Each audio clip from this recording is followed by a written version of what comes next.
welcome to Heaven's Forum, gods. So I have a request from a subscriber. He wants some more of what's going on in space. I'm down, dude, because you need to open your fucking eyes, man. I'm sick of this fucking fairy tale. I'm sick of the circus show, okay? Let's rip the veil off the greatest deception of all time.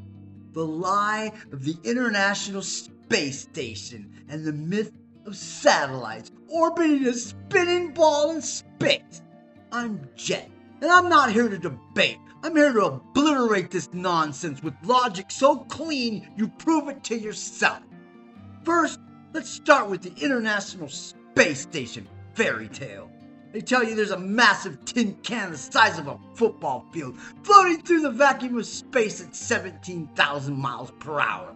That's 5 miles per second. That's faster than a fucking speeding bullet. Come on. They say it orbits the globe, which is spinning at 1,000 miles per hour.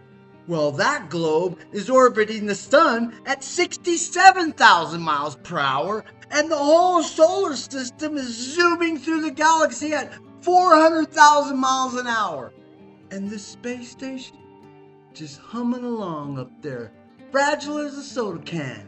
No problem. How did they build this miracle?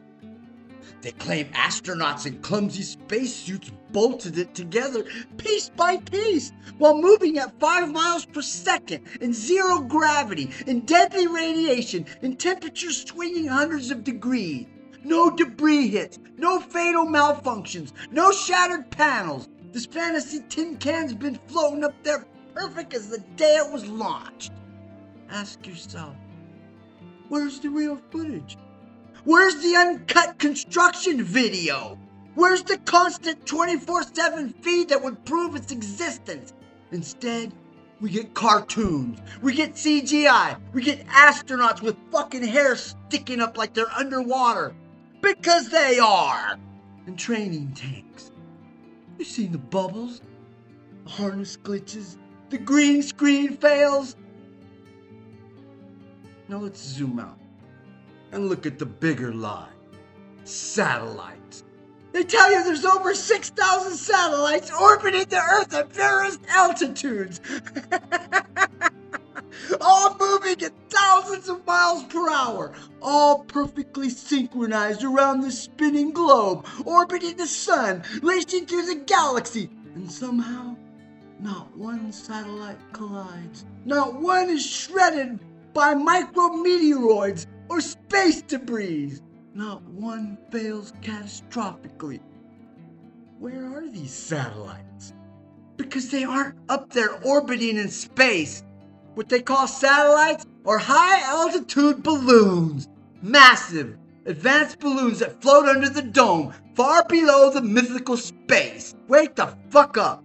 Look up Project Loom. Look up NASA's own balloon programs. They admit it. High-tech balloons with solar panels, sensors, and antennas that stay aloft for months. That's what gives you satellite internet. That's what gives you GPS. The rest done by ground towers and undersea cables. There's no army of satellites racing around a globe at impossible speed. Just a network of hidden balloon tech and ground systems they don't want you questioning. Think about it.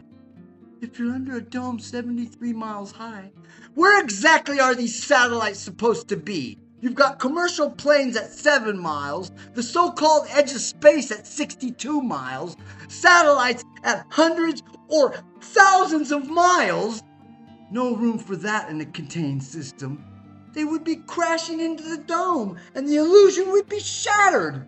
And don't forget, if the Earth was really spinning at 1,000 miles per hour, orbiting the sun at 67,000 miles per hour, flying through space at 400,000 miles per hour, the sky would be chaos. You'd see satellites streaking past. You'd see constant movement, collisions, lights. Instead, the sky is still. The constellations never change. The stars don't care about the speeds they claim. Because it's a clockwork sky. Because you're not on a spinning ball in space. You're in a divine, contained, perfect quarantine. They show you fake launches where rockets arc over the ocean and disappear, dropping their payloads into the sea or floating them up on balloons. They bombard you from birth with globes and classrooms, space movies, and NASA worship. They drown your mind in cartoons so you never think to look up and question. They need this lie. The International Space Station lie. The satellite lie. Because if you realize you're under a dome, on a plane, the center of creation, you'll start to wake up. You'll start to see the power you hold, the truth of your divinity, your God consciousness. And they can't have that. So no, gods. There are no satellites racing around a ball in space, no International Space Station cruising at 5 miles per second, just balloons under the dome, just tech hidden in plain sight. So how do they trick you? They feed you CGI and artist renderings and a sky that proves every night that you've been lied to. I'm Jet, and now you see. Thank you, gods. Love, respect, and honor.